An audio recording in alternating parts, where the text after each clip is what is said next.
लिखेंगे example.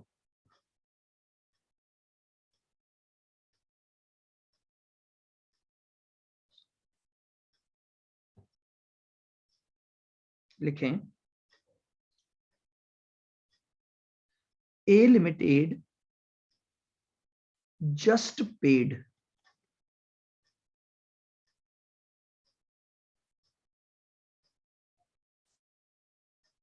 dividend of ₹5। A limited ने अभी जस्ट एक डिविडेंड पे किया है, यानी जो इसका लास्ट डिविडेंड पेड है वो आपको दे रखा है ₹5।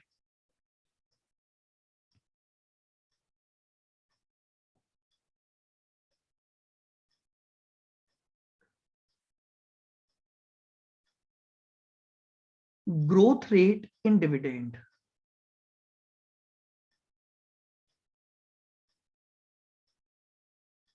10% है।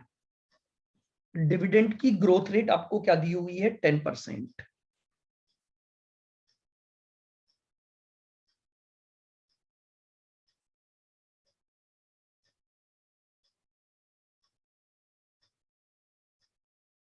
करंट मार्केट प्राइस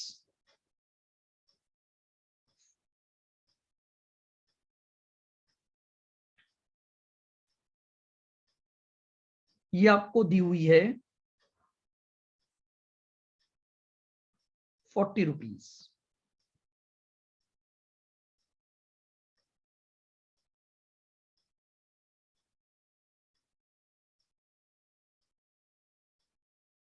कैलकुलेट की आपको के निकालनी है। तो देखिए सिंपल सी बात है, हमें चूंकि क्वेश्चन में ग्रोथ रेट की इंफॉर्मेशन गिवन है, तो हमारा जो फॉर्मूला यूज होगा वो डिविडेंड ग्रोथ मॉडल। तो पहले तो फॉर्मूला लिख लो, तो K is equal to D1 divided by MPS into 100 plus G. K is equal to D1 upon MPS into 100 plus G. अब पहले इसके सारे फैक्टर निकाल लेते हैं। D1 चाहिए मुझे।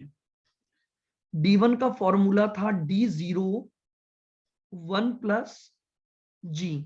क्योंकि आपको जो डिविडेंड दिया हुआ है वो लास्ट डिविडेंड पेड यानी D0 दिया हुआ है ₹5, और इसे 1.1 जी से मल्टीप्लाई कर दीजिए। तो बताइए कितना आ गया? 5 इंटू 1.1। D1 आ गया आपका 5.50। बताइए क्लियर है बिल्कुल?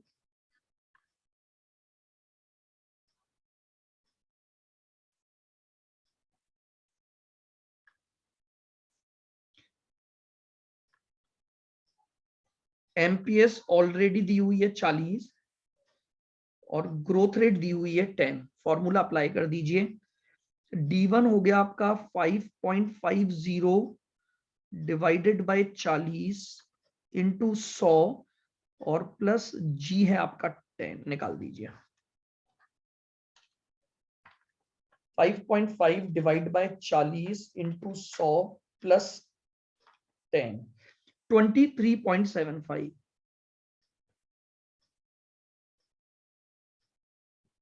23.75%।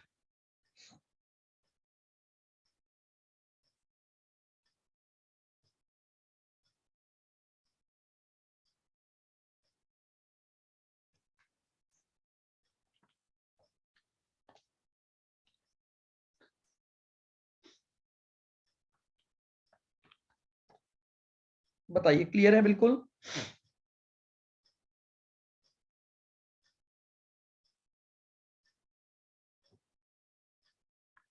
आइएगा।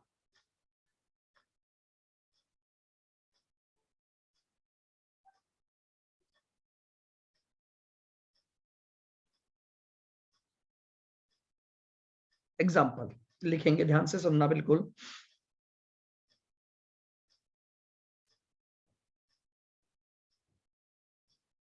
आपको D0 दिया हुआ है ₹3।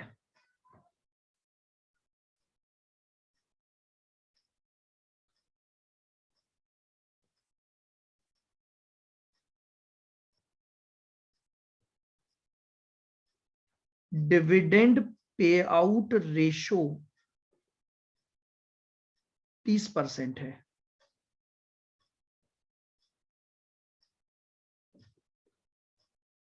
ROI 12% है,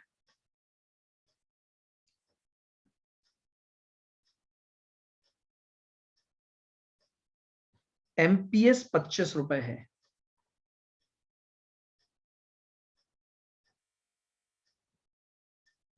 कैलकुलेट केई, हमें केई कैलकुलेट करनी है। वापस देख लीजिएगा, मुझे ये पता लग गया कि as per the given information मैं ग्रोथ रेट निकाल सकता हूं। तो अगर ग्रोथ रेट निकाल सकता हूं तो जो फॉर्मूला लगेगा वो डिविडेंड ग्रोथ मॉडल का लगेगा। तो लीजिए K is equal to D1 upon MPS into 100 plus G। सबसे पहले मुझे इसमें ग्रोथ रेट चाहिए।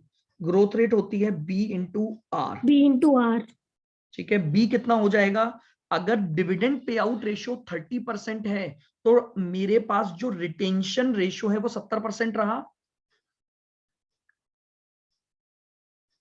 70 और इंटू 12%, 8.40% मेरे पास ग्रोथ रेट आ गई। तो मैं D1 निकाल सकता हूं। D0 मुझे 3 दिया हुआ है, 1.0840। ग्रोथ रेट ऐड कर दूंगा तो ये मेरे पास D1 आ जाएगा। 3 इंटू 1.0840, 3.252, 3.252, ये D1 आ गया। बताइए, क्लियर है बिल्कुल? MPS आपको दे रखी है 25, सॉल्व कर दीजिए। D1 आ गया 3.252 डिवाइडेड बाय 25 इंटू 100 प्लस 8.40। तो ये आपके पास क्या आ जाएगी? 3.252 डिवाइड बाय 25 इंटू 100 प्लस 8.4, तो ये आ गया 21.408 या 41%। तो देखिएगा, बहुत सिंपल सा पॉइंट है। जिस तरह का क्वेश्चन गिवन है उस तरह से आप क्या करेंगे, फॉर्मूले को अप्लाई कर लेंगे। बताओ, क्या ये पॉइंट क्लियर है बिल्कुल? तो आगे बढ़ें। अब देखिएगा, मैं यहीं पर आपको कुछ और बातें भी आपके साथ डिस्कस करता हूं। बहुत इंपॉर्टेंट पॉइंट है, आप सुनते जाना, मेरी बात को लिखेंगे। Note, note number 1,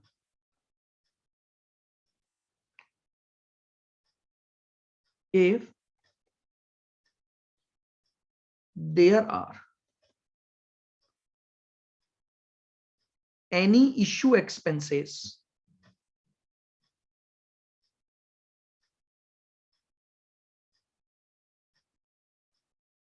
if there are any issue expenses, then MPS should be adjusted.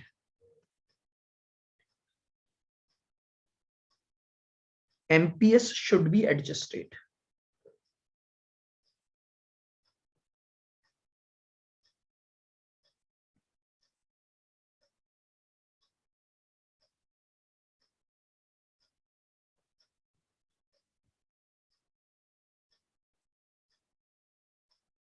Dividend yield में DPS divided by MPS minus issue expenses into 100। फॉर्मूले में ये चेंज आ जाएगा। MPS एडजस्ट कर दी जाएगी by the issue expenses.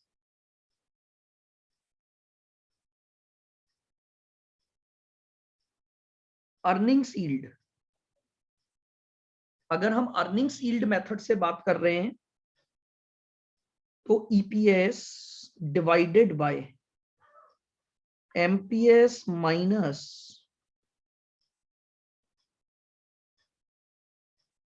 Issue expenses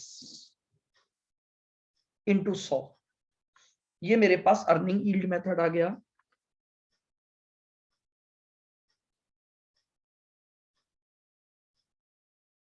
dividend growth पे अगर मैं जाता हूं तो D1 MPS minus issue expenses, ये लीजिए नोट नंबर 1 ये है। हालांकि मैंने फॉर्मूले दोबारा लिख दिए, बस आपको ध्यान क्या रखना है, अगर कॉस्ट ऑफ इक्विटी निकालते समय अगर आपको कोई इशू एक्सपेंसेस दिए हुए हैं तो वो इशू एक्सपेंसेस बिल्कुल डिडक्ट ही होंगे ना, क्योंकि आपके पास मार्केट प्राइस आएगी और इशू एक्सपेंसेस आपके पास से जाएंगे, तो अल्टीमेटली जो इंपैक्ट आएगा वो क्या आएगा, आपके पास अल्टीमेटली इंपैक्ट ये आएगा कि आप इसको क्या कर दोगे, डिडक्ट कर दोगे। बोलो क्लियर है बिल्कुल।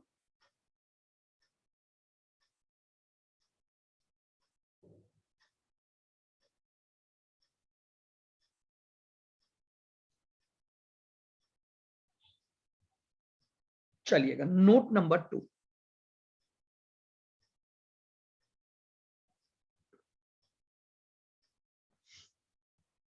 बिल्कुल ध्यान से सुनना।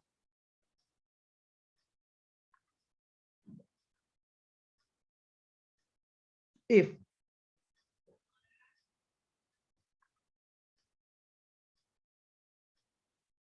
There is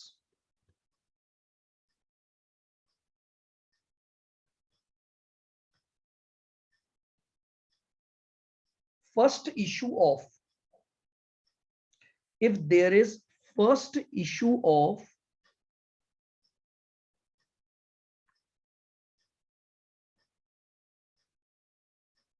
equity shares, then market price per share will not be available.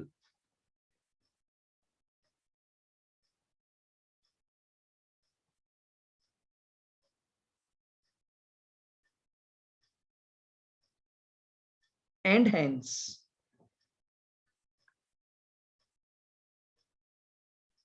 we must use NP यानी नेट प्रोसीड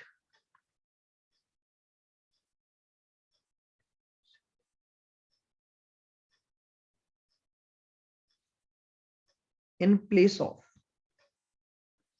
आइए आइए आइए, बहुत इंपॉर्टेंट पॉइंट की मैं बात कर रहा हूं। देखिएगा, किसी भी कंपनी के शेयर्स की जो मार्केट प्राइस होती है वो तभी अवेलेबल होती है जब वो एक एग्जिस्टिंग कंपनी होगी, क्योंकि जब वो एग्जिस्टिंग कंपनी है तो ही उसकी मार्केट प्राइस ढूंढी जा सकती है। अब प्रॉब्लम ये आ गई कि मुझे कॉस्ट ऑफ कैपिटल निकालनी है एक ऐसी कंपनी के रेस्पेक्ट में जो पहला इशू लेकर आ रही है, जो पहला इशू लेकर आ रही है। तो अब प्रॉब्लम यह है कि अगर वो कंपनी पहला इशू लेकर आ रही है तो उसकी मार्केट प्राइस अवेलेबल ही नहीं हो सकती। जब कोई कंपनी एग्जिस्ट करती है तभी मार्केट प्राइस पर हम बात कर सकते हैं, लेकिन अगर वो कंपनी पहली बार मार्केट में अपना पब्लिक इशू लेकर आ रही है तो प्रॉब्लम यह है कि मेरे पास, हाँ जी बिल्कुल बिल्कुल, फर्स्ट टाइम, मैं क्या बोल रहा हूं, first issue of equity share है, पहली बार कंपनी इनकॉर्पोरेट हुई और पहली बार अपना फ्रेश इशू लेकर आ रही है। अब मुझे उसकी केई निकालनी है तो प्रॉब्लम है एमपीएस अवेलेबल नहीं होगी। तो कोई बात नहीं, मैं हर फॉर्मूले में एमपीएस को रिप्लेस कर दूंगा, किससे, नेट प्रोसीड यानी एनपी से।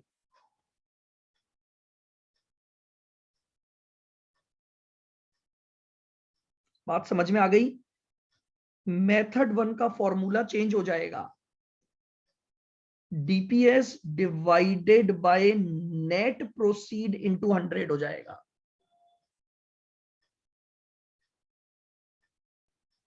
मेथड 2 का फॉर्मूला भी चेंज हो जाएगा, EPS divided by net proceed into 100 हो जाएगा, और मेथड 3 का फॉर्मूला भी चेंज हो जाएगा।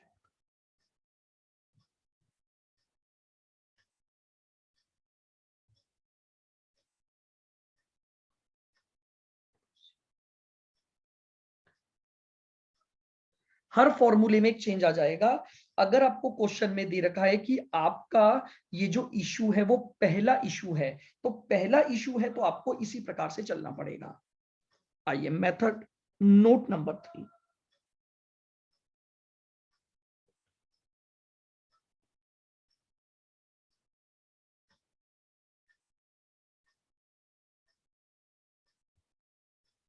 इन केस ऑफ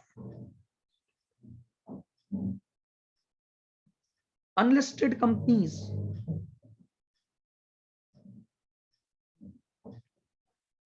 फिर अगेन एक और बात आ गई, अगर कोई कंपनी अनलिस्टेड है तो उसकी भी मार्केट प्राइस नहीं हो सकती मेरे पास, क्योंकि मार्केट प्राइस केवल और केवल तभी अवेलेबल होती है जब उस कंपनी के शेयर्स स्टॉक एक्सचेंज पर लिस्टेड हो जाते हैं, तभी उनकी मार्केट प्राइस पता लग सकती है। अब प्रॉब्लम यह है कि वो कंपनी तो एग्जिस्टिंग है, कंपनी तो कई सालों से काम कर रही है, इसलिए वो नई कंपनी नहीं है, तो मैं नेट प्रोसीड नहीं ले सकता। मेरी बात ध्यान से सुन लेना, नेट प्रोसीड तभी ले सकते हो जब पहला इशू आया होगा, यानी वो कंपनी न्यूली इनकॉर्पोरेट हुई है। अब मैं बात कर रहा हूं कि कंपनी तो एग्जिस्टिंग है, कंपनी तो कई सालों से काम कर रही है, लेकिन फिर भी उसकी मार्केट प्राइस अवेलेबल नहीं है। क्यों नहीं है? क्योंकि वो एक अनलिस्टेड कंपनी है। जब तक कंपनी की लिस्टिंग नहीं हो जाती, मार्केट प्राइस पता नहीं लग सकती है। तो प्रॉब्लम यह है कि अब क्या करूं, एनपी ले नहीं सकता क्योंकि वो फर्स्ट इशू नहीं है, मार्केट प्राइस लेना है तो वो अवेलेबल नहीं है, तो अब मैं केई कैसे निकालूंगा? तो अगर मैं बात कर रहा हूं किसी भी अनलिस्टेड कंपनी के केस में, तो लिखें in case of unlisted company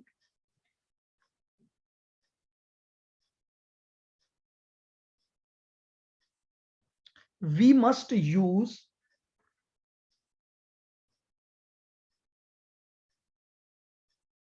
book value per share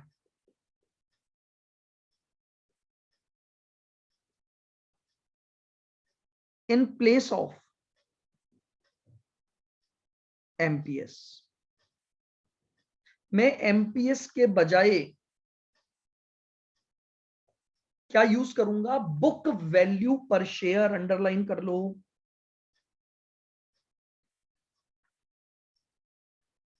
अब मैं एमपीएस की जगह नेट प्रोसीड नहीं ले सकता क्योंकि वो एक एग्जिस्टिंग कंपनी है, पर वो अनलिस्टेड है, इस वजह से मुझे एमपीएस नहीं दी हुई है, तो मैं बुक वैल्यू पर शेयर निकाल लूंगा।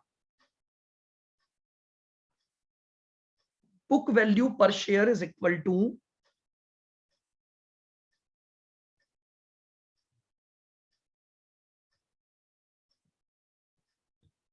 Equity share capital plus reserves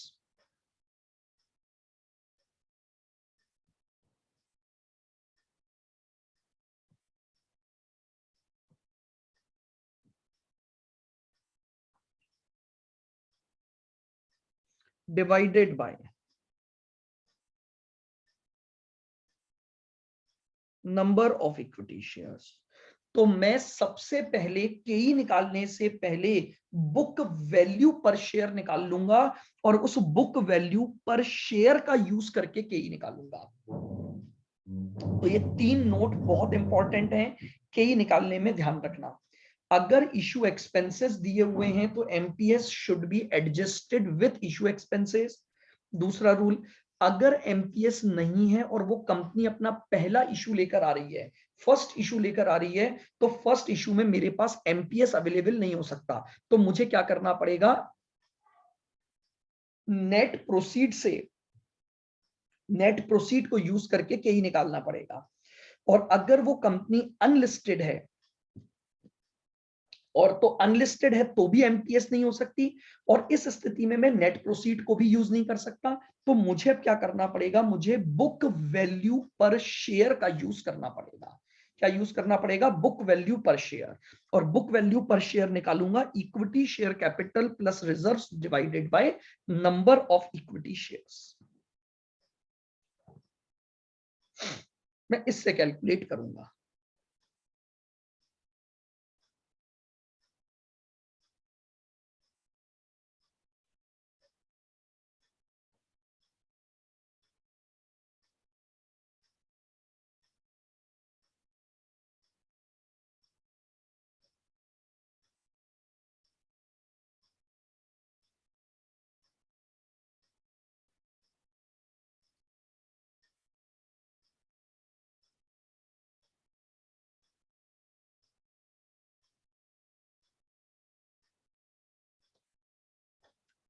बोलिए, क्लियर है बिल्कुल?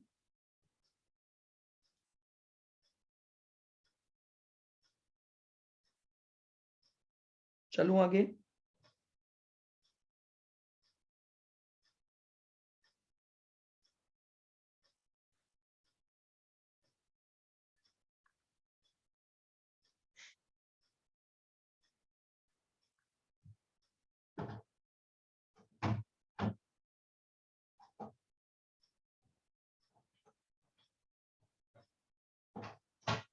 चलिएगा आगे बढ़ते हैं।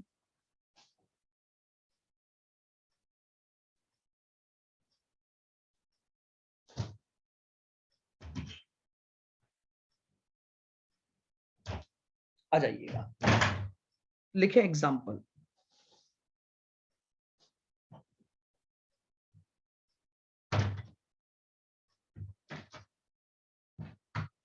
लिखिएगा, ए limited just paid ₹4 as dividend. A Limited just paid ₹4 as dividend.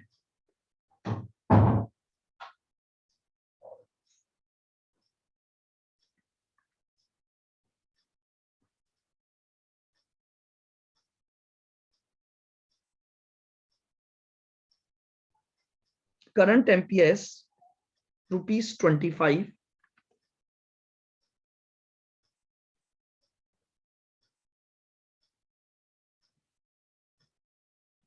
Growth rate 5%.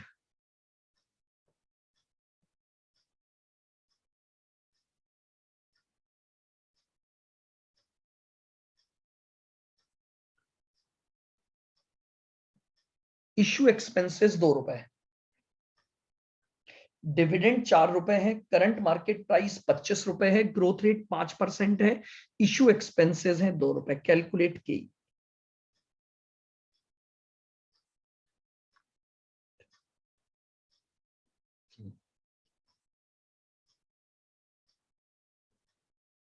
आपको केई कैलकुलेट करनी है। तो हमें ये पता लग गया कि ग्रोथ रेट अगर दे रखी है तो मॉडल तो कौन सा लगेगा, डिविडेंड ग्रोथ मॉडल। फॉर्मूला लगा दीजिए पहले तो, D1 MPS minus issue expenses into 100 plus growth rate. बस सॉल्व कर दीजिए, इनके पहले सारे फैक्टर निकाल दो। D1 बताइए, अगर मुझे डिविडेंड जस्ट पेड दे रखा है तो ये D1 है या D0 है? सर जी ये D0 है। तो D0 है तो इसे ग्रोथ रेट से कन्वर्ट कर दूंगा D1 पर। 4 इंटू 1.05 तो 4.2 आ गया। ठीक है, ये आपके पास D1 हो गया। एमपीएस एडजस्टेड आ जाएगी 25 माइनस 2। ₹25 की एमपीएस है और ₹2 आपके इशू एक्सपेंसेस हैं, और ग्रोथ रेट आपको दे रखी है 5%। बस आपके पास केई का आंसर आ जाएगा। तो D1 हो गया 4.2 डिवाइडेड बाय 23 इंटू 100 प्लस 5, ये लीजिए आपके पास आंसर। 4.2 डिवाइड बाय 23 इंटू 100 और प्लस 5, तो कितना आ गया? 23.26 अप्रोक्स। ये लीजिए, ये आपके पास कॉस्ट ऑफ कैपिटल आ गई।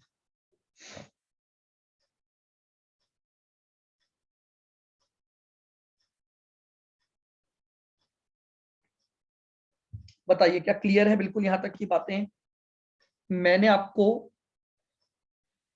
कॉस्ट ऑफ डिवेंचर निकालना सिखा दिया, कॉस्ट ऑफ प्रेफरेंस निकालना सिखा दिया, कॉस्ट ऑफ टर्म लोन निकालना सिखा दिया, और कॉस्ट ऑफ इक्विटी कैपिटल को निकालना भी बता दिया। नाउ अब हम एक और बात को चर्चा कर लेते हैं, बस फिर हम अपने मॉड्यूल और इनके क्वेश्चंस चालू कर देंगे। अब हमारे पास है cost of retained earnings.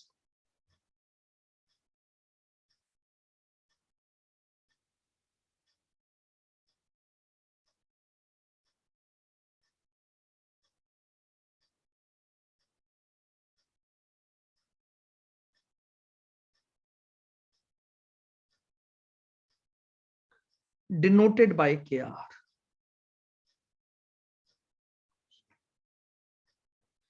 Cost of retained earnings that is denoted by KR.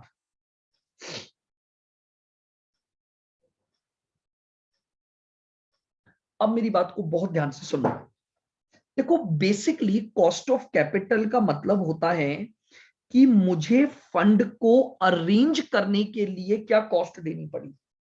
But एक प्रॉब्लम यह है कि रिटेन्ड अर्निंग तो मेरा ही बचाया हुआ पैसा है, उसकी कॉस्ट कैसे? लिसन वेरी केयरफुली, कॉन्सेप्ट जो है वो समझने का प्रयास कर रहे हैं हम। मैंने आपको इस चैप्टर के स्टार्टिंग में बताया, कॉस्ट ऑफ कैपिटल का मतलब होता है जब आप फंड अरेंज करने जाते हो तो उन फंड को अरेंज करने के लिए आपको जो कॉस्ट इनकर्ड करनी पड़ती है उसे हम क्या बोलते हैं? उसे हम बोलते हैं cost of capital. But retained earnings तो हमारे खुद के कमाए हुए प्रॉफिट हैं, तो उसकी कॉस्ट क्यों निकाली जा रही है? आओ जरा इस बात को अपन समझते हैं। अब आप कुछ लिखना मत, आराम से पहले इस बात को सुनो। ये कौन है? ये है एक company x limited.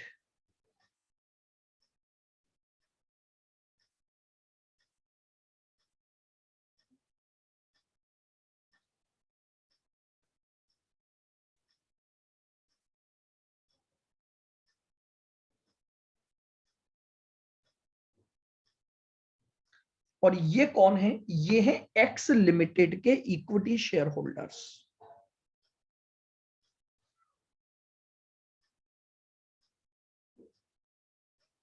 Equity share holders.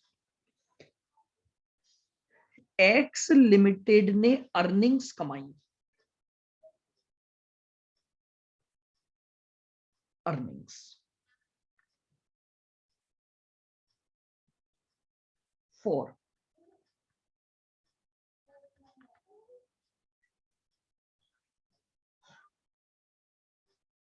बहुत ध्यान से सुनना। अब मुझे एक बात बताओ, इस 80,000 की अर्निंग्स पर अधिकार किसका है?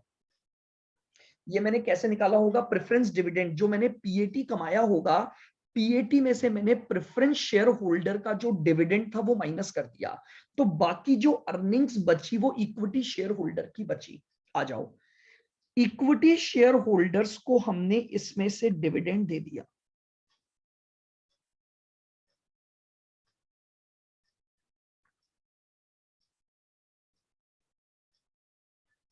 $60,000, और बचे हुए 20,000 को ही आप रिटेन्ड अर्निंग्स बोलते हो।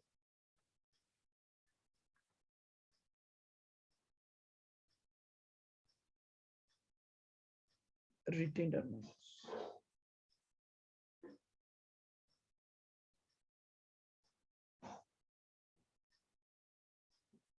क्या मेरी ये बात समझ आई?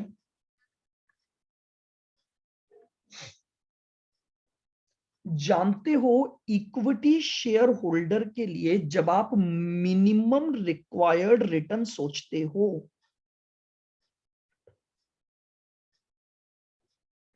तो वही तो आपकी केई बनती है। बोलो एग्री? मुझे एक बात बताओ, ध्यान से सुनना और रिप्लाई करना, मैं जो बोल रहा हूं वो समझो।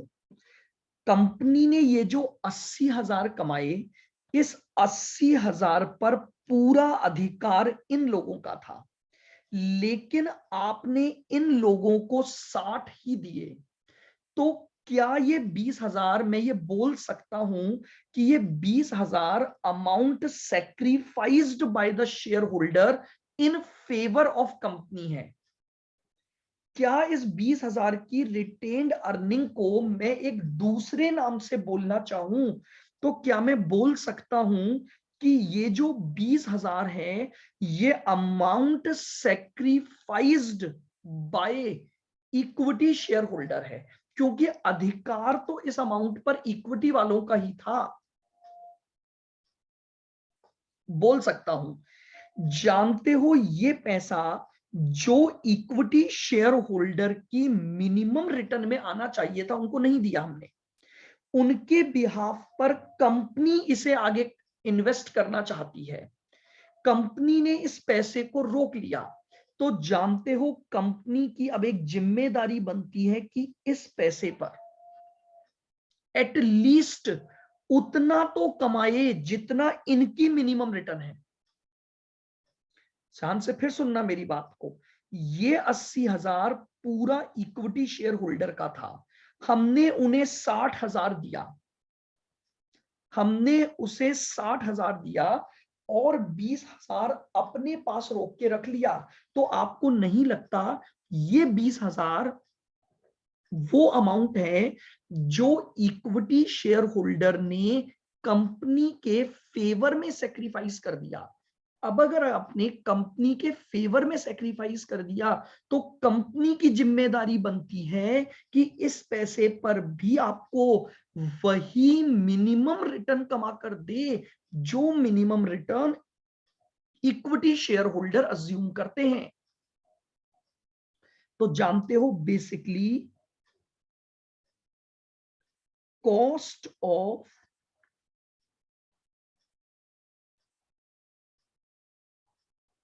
retained earnings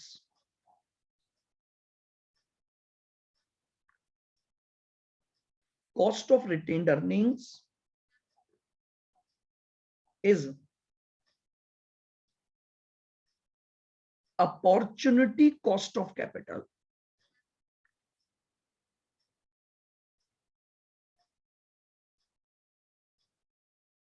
It represent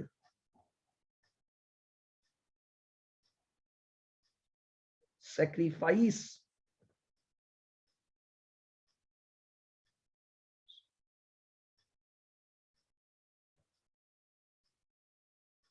made by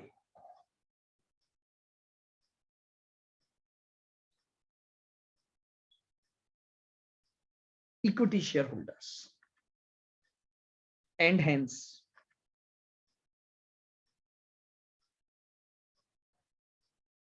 company must earn, and hence company must earn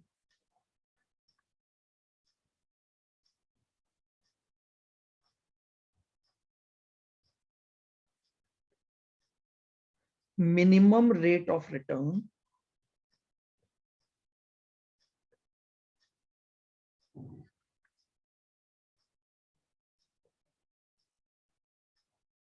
as equal to KE।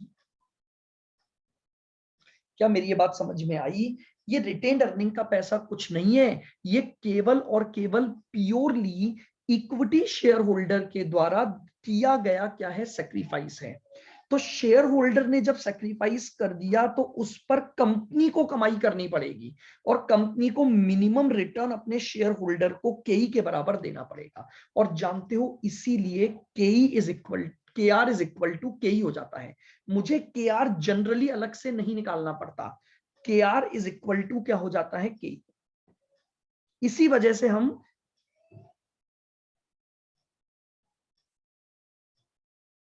के आर इज इक्वल टू के बोलते हैं, के आर इज इक्वल टू के बोला जाता है। यानी अगर आपने के निकाला तो वही के आर के बराबर हो गई। क्यों? क्योंकि के आर का पैसा वही है जो शेयर होल्डर का बनता था। तो शेयर होल्डर की जो मिनिमम रिटर्न आपने के रूप में निकाली है, उनके सेक्रीफाइस किए गए अमाउंट की जो अपॉर्चुनिटी कॉस्ट ऑफ कैपिटल बनेगी, वो भी एग्जैक्टली उन्हीं की minimum required rate of return के बेसिस पर बनेगी। तो मेरे पास के आर का फॉर्मूला बन गया, के आर इज इक्वल टू के। बताइए क्या इतनी सारी कहानी आप लोगों को समझ आई? मैंने ये क्या बातें बताई, इसका लॉजिक समझ आया कि मैं cost of retained earning actually में निकाल क्यों रहा हूं? ये बेसिकली केवल और केवल मेरी एक अपॉर्चुनिटी कॉस्ट को बता रही है बस, कि भैया शेयर होल्डर ने कंपनी के फेवर में जो सेक्रीफाइस किया, तो अब कंपनी की जिम्मेदारी बनती है कि उनको कमा कर दे, और उनकी कमाई एग्जैक्टली बराबर होनी चाहिए किसके? इक्विटी के। और इसीलिए के आर और के बराबर होते हैं। तो मेरा फॉर्मूला बन गया के आर इज इक्वल टू के। तो अगर मैंने के निकाल ली तो के आर ऑटोमेटिकली मेरी कैलकुलेट हो गई, जब तक कि कुछ एक्सेप्शन अराइज ना हो जाए। अभी मैं एक्सेप्शंस पर बात करूंगा, के आर की कैलकुलेशन के एक्सेप्शंस पर बात करूंगा, बट विदाउट एनी एक्सेप्शन। अगर वो एक्सेप्शन क्वेश्चन में नहीं है तो बहुत सिंपल सा लॉजिक है कि के आर और के दोनों हमारी क्या होंगी? बराबर होंगी। सर ये मेन अपॉर्चुनिटी कॉस्ट निकालने के लिए किया है ना अपनों अपॉर्चुनिटी कॉस्ट ही होती है, के आर इज नथिंग।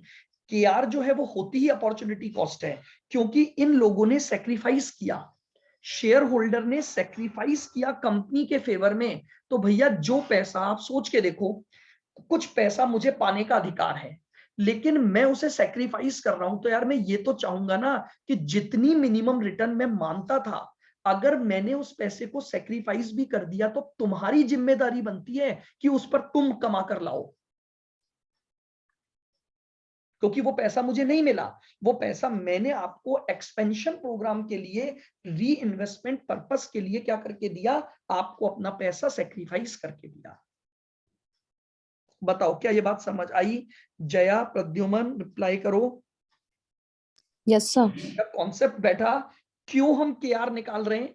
के आर इसीलिए के के बराबर हो जाती है जब तक कि कुछ एक्सेप्शन ना आ जाए। जैसे ही वो एक्सेप्शन आएंगे, के आर के फॉर्मूले चेंज हो जाएंगे। लेकिन अगर कोई एक्सेप्शन क्वेश्चन में एग्जिस्ट नहीं कर रहा है तो K R is always equal to K R is always equal to के।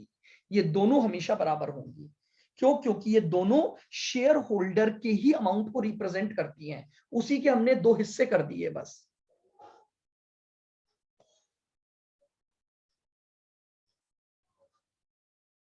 तो के आर के होने का रीजन आपको समझ में आना चाहिए, और K R basically opportunity cost of capital है। अब एक्सेप्शन क्या है? मैं एक बार एक एक्सेप्शन समझा देता हूं, लिखा कल दूंगा। पहला एक्सेप्शन है क्वेश्चन में इशू एक्सपेंसेस का होना। देखो, सोच के देखना, कि तब निकालते हो जब आप शेयर्स इशू कर रहे हो। समझ रहे हो मेरी बात को? तो के निकालते समय अगर आपको इशू एक्सपेंसेस दिए गए हैं तो आप अपनी एमपीएस को नेट ऑफ इशू एक्सपेंसेस कर देते हो। बट जानते हो के आर तो आप ही का पैसा है। के आर बेसिकली क्या है?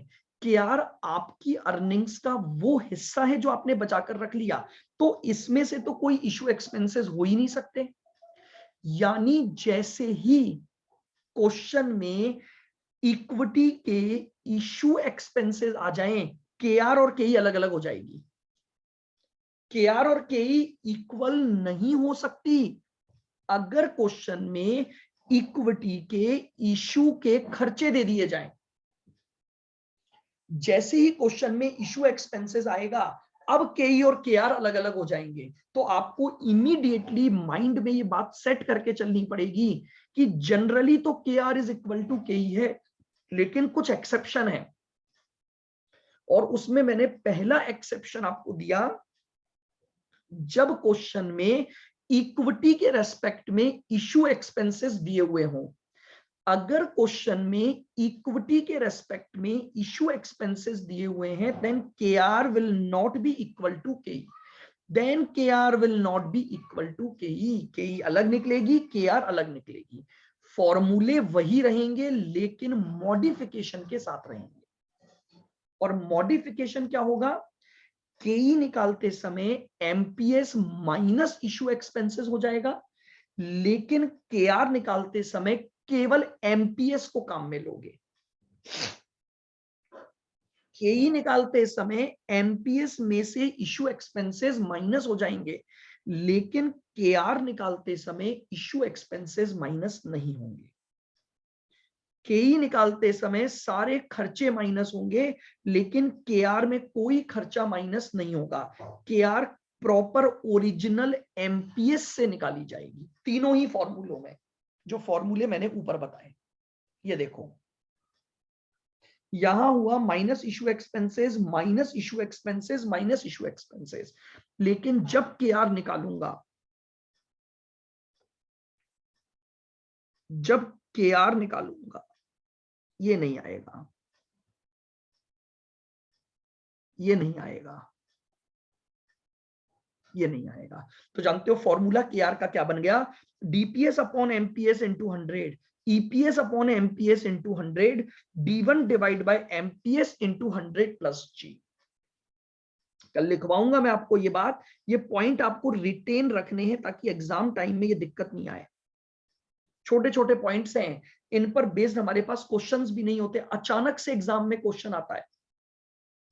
मैं आपको बताऊंगा के आर पर बेस्ड आपके शीट्स में कोई मतलब आपके मॉड्यूल स्कैनर में क्वेश्चन नहीं था, बट जस्ट प्रीवियस जो लास्ट ऑफलाइन पेपर हुआ था 2 साल पहले, उस समय के आर का एक परफेक्ट क्वेश्चन इन्होंने बनाकर पूछा जो एज इट इज सीए के एग्जाम का क्वेश्चन था।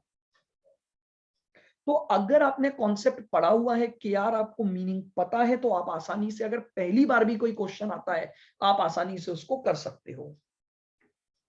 सारे नोट को आप ध्यान रखना, ठीक है।